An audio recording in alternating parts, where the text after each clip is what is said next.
Morning students, welcome to our YouTube channel agro club. और आज अपने पढ़ने वाले हैं टॉपिक पर्ल मिलेट। इसको हिंदी में बाजरा बोलते हैं। इसके और भी अन्य नाम है, जैसे कैंडल मिल्ट,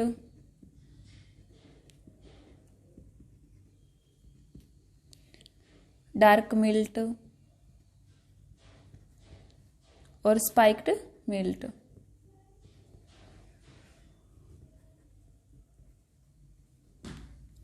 और इसका बोटेनिकल नेम है पेनिसेटम अमेरिकनम। इसकी फैमिली है ग्रेमिनी। इसको पोएसी भी बोलते हैं। इसका दूसरा नाम है ग्रेमिनी फैमिली का पोएसी। और इसके अंदर क्रोमोसोम नंबर होते हैं 2 और 14।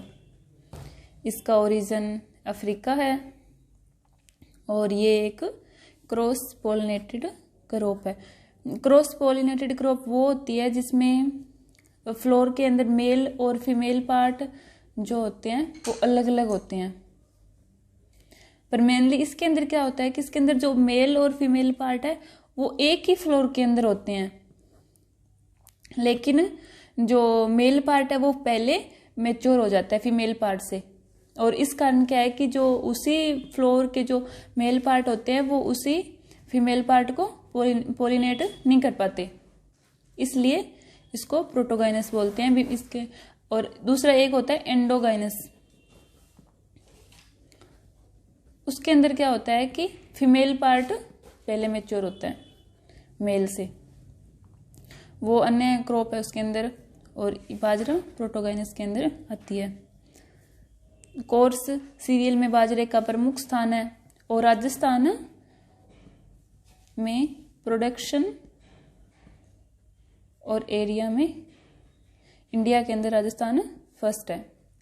और राजस्थान के अंदर ही बाड़मेर के अंदर सबसे ज्यादा बाजरा की सोइंग की जाती है।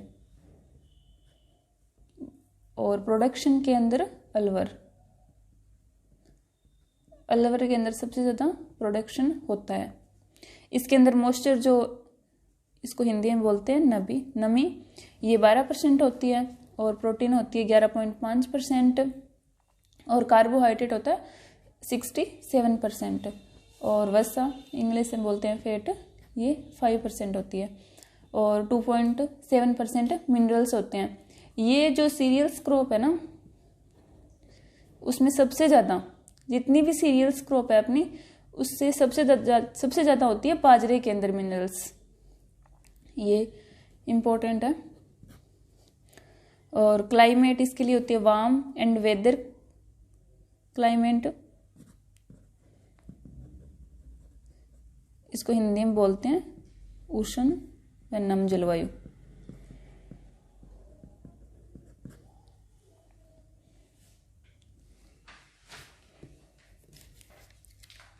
और इसके लिए जो मृदा चाहिए होती है वो होती है ब्लूई दोमट सैंडी लॉम सॉइल।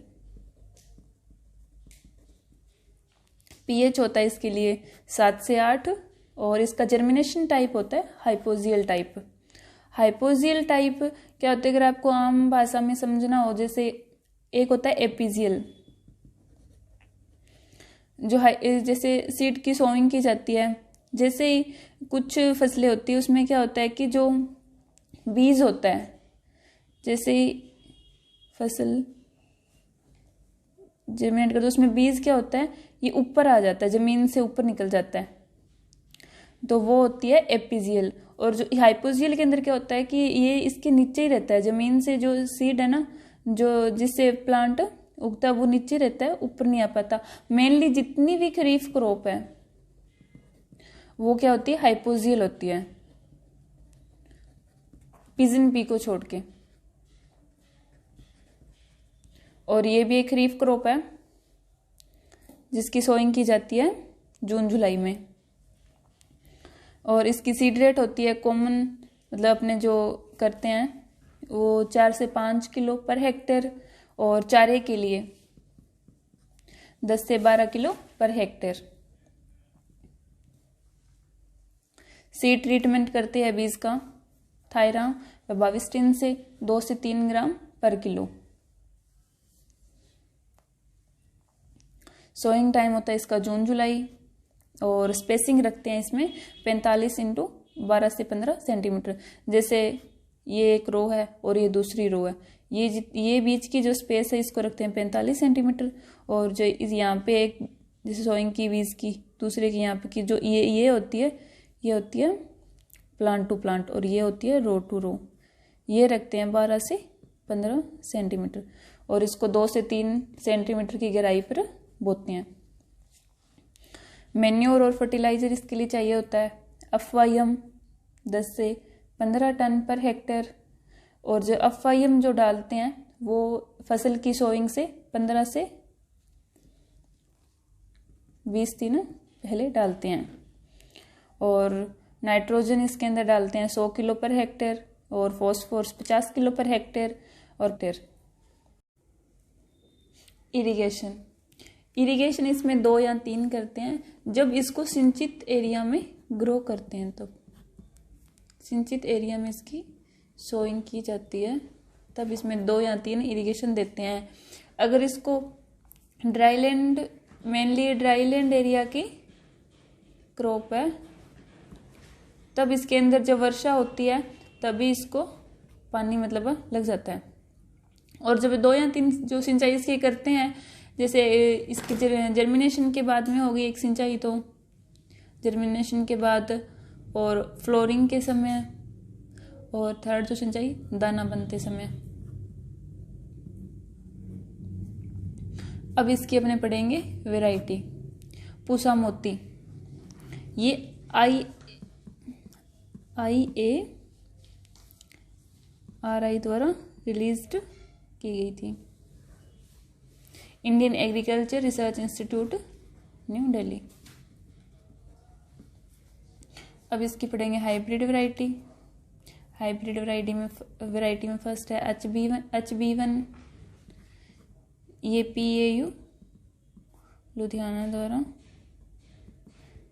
डेवलप की हुई वैरायटी है, और इसके अंदर जो ये क्रॉस करवाया गया था वो करवाया गया था टिफ्ट 23A1 मेल स्टेराइल, और B13B के द्वारा। इन दोनों का क्रॉस करवा के HB1N जो वैरायटी है ये रिलीज की गई थी PAU लुधियाना द्वारा। आगे अपने पढ़ेंगे HHB 67, ये IARI द्वारा डेवलप की हुई है। आगे PHB10, WCC 75, RHB 30, MH 179, जो ये तीनों है ये सूखा सहनशील वैरायटी है।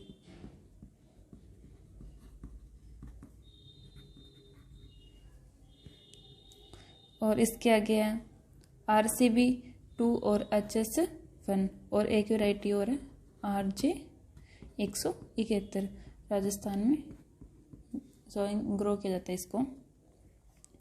इसके आगे अपने पढ़ेंगे ईल्ड जो इसके आगे पढ़ेंगे अपने ईल्ड जो इसकी रेनफीड एरिया में होती है 12 से 16 क्विंटल पर हेक्टेयर, और इरिगेटेड एरिया में होती है 25 से 35 क्विंटल पर हेक्टेयर। और फोडर चारा के लिए अगर इसको सोइंग किया गया है तब 300 से 400 क्विंटल पर हेक्टेयर। ये हो गई बाजरा की फसल। और इसमें एक मेन क्या है, वीड होता है, स्ट्राइगा वीड, इसको बोलते हैं अर्ध जड़ परजीवी।